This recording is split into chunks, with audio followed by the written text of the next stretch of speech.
So something occurred to me. I've been hearing a lot about so-called fantasy martial artists, and I find it strange that the person pointing the fingers and saying this person or that person is a fantasy martial artist is in fact themselves a fantasy martial artist. They actually invented a martial art based off of hardly no martial arts training whatsoever, uh, and actually self-published a book about this invented martial art that they made up. But yet they point to other people and say, oh, no, no, no, you're not qualified to teach anything or to say anything or do anything. And it's really interesting because what's occurred to me is that maybe these people, this person, I should say, has a problem. They want to be seen as a legitimate authority, but they have none. They know nothing. They uh, plagiarize other people and call it their own. They advertise for mainstream martial arts and declare themselves to be experts. Expert enough to invent not only one martial art, but two. Yes, two martial arts. I'm sorry. They didn't qualify as a master in one of the martial arts they invented. They helped to co-found it. Not quite sure what that means. But it got to occurring to me. Maybe their problem isn't that they want truth in martial arts or that they know anything about martial arts or that they are attached to these mainstream avenues of martial arts approach and those are the only things they know and therefore the only things they will accept. It's occurred to me that, well, maybe what it is they're jealous. Hear me out. Not Black Belt, I'm sorry. Well, yeah. Black Belt Magazine refused to acknowledge Frank Dukes as a instructor in ninjutsu because they had a contract with Stephen Hayes. Now, that's good for Stephen Hayes. That's an intelligent thing to do. It's a smart business thing to apply to be known as the only American expert in this particular martial art. That makes sense. He was a smart businessman right there, and I won't fault him for that. But I will point out that for all of his accomplishments, as far as I know, Stephen Hayes has never written or contributed to the Navy SEAL Special Warfare Manual. Frank Dukes has. Frank Dukes was mentioned as a subject matter expert on knife fighting, close quarters fighting for the military because of how he had trained these special forces units.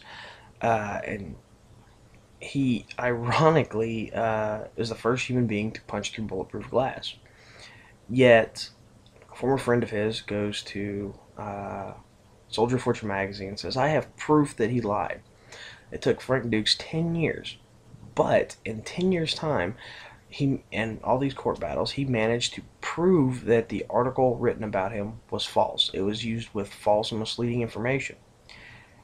And the claim that he broke sugared glass and not actual bulletproof glass was again disproven countless times. And it just seems interesting to me that maybe some people have to be cynical. That they have to be the person to say, I don't believe in that, it can't be real, it can't be this, and look for all these ways to try to disprove it, even going so far as to lie and commit fraud, basically. Uh, Misrepresent truthful facts in the light so that they can proclaim that this isn't real or that isn't real because they simply didn't have what it took to match the accomplishments of other people. Maybe They're jealous and insecure and afraid. Either way, the purpose of this video isn't about the fantasy martial artist or who's calling who a fantasy martial artist. The purpose of this video is to ask you, what is a martial artist? Now, you can go into all these BS about legitimacy coming from history and tradition and da da da da. I don't care. To give you an example, I have the Black Belt magazine somewhere where Helio Gracie said that he never studied judo. He never studied with his brother or anything else because he was too small and too sickly, and he was afraid that he would get hurt. So he simply sat there and observed and figured things out in his mind. And he would go and do things to try to build himself up, to toughen himself up, to find other, people to apply these techniques to and everything else. And how finally one day he had showed up to watch his brother's class, and his brother wasn't around to teach it, and so he began teaching a couple of his brother's students because they asked him to teach. And when his brother finally showed up late, they said, "Oh no, we'd rather learn with your brother because Helio, we like the way he's doing it better than the way you're doing it." Really, to be honest with you, there's no real link to judo through Helio Gracie that creates Brazilian Jiu-Jitsu or Gracie Jiu-Jitsu. But at the same time, the fact that he worked hard to improve himself, the fact that he pushed himself, that he found ways of improving on things that was there, and took what his brother was doing, what he observed his brother was doing, and found ways to modify it to make it better for what he felt was the purpose, the goal, the expression of the way he wanted to do things. It made sense. Another example of this would be Bruce Lee. Bruce Lee was stopped from learning any more Wing Chun from Yip Man simply because Lee was 1/8 German and he was an impure Chinese. So Lee created Jeet Kune Do. He used a lot of principles and concepts from Wing Chun, but he also drew in other martial arts, other philosophies, other principles, other ways of doing things, so that he had an expression that wasn't completely limited to simply this style or that style.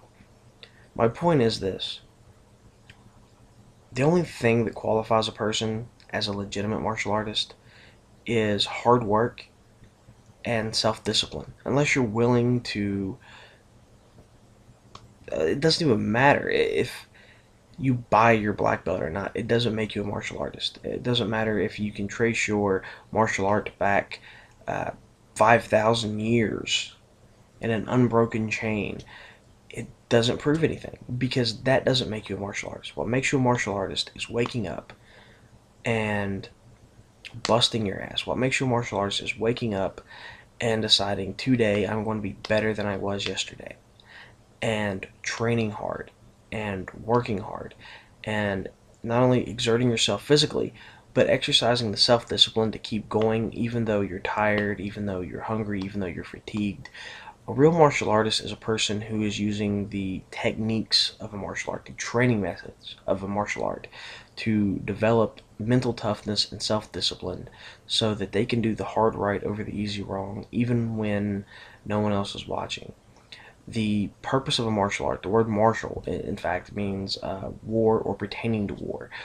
And so, as a martial artist, you are practicing the art of war. And one of the elements of the art of war is that philosophy of mental toughness, that ability to be strong and to basically suck it up and take whatever life throws at you and to keep going. I like to paraphrase Buddha when I'm explaining what the expression of Buddha should be to most people. Buddha said that all life is suffering, so we should all learn to joyously participate in the suffering of life. Well, I think all life is conflict in one form or another, and we should joyously learn to participate in the conflict that is life. It's a unique interpretation of the words, but